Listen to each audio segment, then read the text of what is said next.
సంస్కృతి, మన సాంప్రదాయాలు ఎప్పటికీ మనతోనే ఉండాలి. భారతదేశపు మహాగ్రంథాలు, కావ్యాల సంపూర్ణ సంకలనం. మహాభారత యుద్ధాన్ని ఒక్క నిమిషంలో ముగించగలిగే ఉగ్ర యోధుడు బార్బరీకుడు. బార్బరీకుడు ఘటోత్కచుని కుమారుడు, భీముని మనవడు.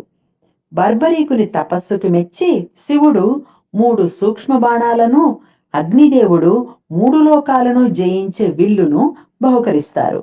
యుద్ధ ప్రారంభానికి ముందు శ్రీకృష్ణుడు యోధులను ఎన్ని రోజుల్లో మీరు యుద్ధాన్ని ముగించగలరు అని ప్రశ్నించగా, ద్రోణుడు, భీష్ముడు, కర్ణుడు, అర్జునుడు మొదలైన వారు 20 నుండి 30 రోజుల్లో ఒంటరిగా యుద్ధాన్ని ముగించగలమన్నారు. కానీ బర్బరీకుడు 3 దివ్య బాణాలతో యుద్ధంలో పాల్గొంటున్నాడని తెలిసిన కృష్ణుడు బ్రాహ్మణ రూపంలో బర్బరీకుణ్ణి కలుసుకుని, నీవు యుద్ధాన్ని ఎన్ని రోజుల్లో ముగించగలవు అని ప్రశ్నిస్తాడు. దానికి బర్బరీకుడు, నా దగ్గర 3 దివ్య బాణములు ఉన్నాయి. ఒక బాణం నేను నాశనం చేయాలనుకున్న దాన్ని గుర్తిస్తుంది, రెండవ బాణం నేను రక్షించాలని అనుకున్న దాన్ని గుర్తిస్తుంది, మూడవ బాణం నేను మొదటి బాణంతో గుర్తించిన వాటిని నాశనం చేస్తుంది.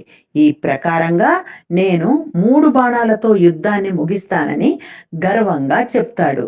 సరే, నీవు ఎవరి కోసం యుద్ధం చేస్తావు అని బ్రాహ్మణుడు ప్రశ్నించగా, బలహీనుల వైపు ఉంటానని నా తల్లికి మాట ఇచ్చాను.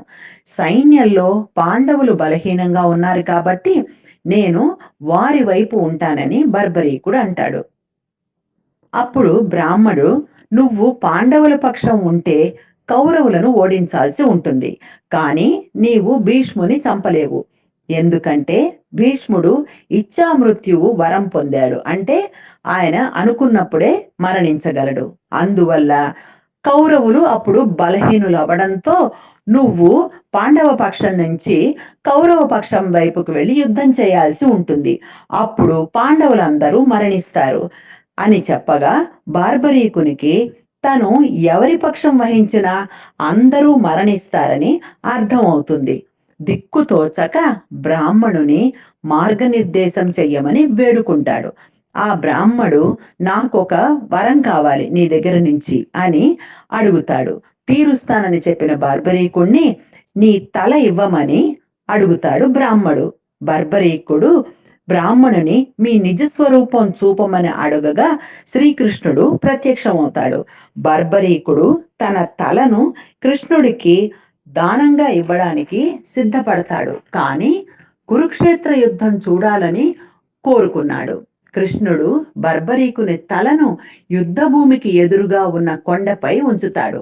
కొండపై నుండి బర్బరీకుని తల కురుక్షేత్ర సంగ్రామాన్ని వీక్షిస్తుంది.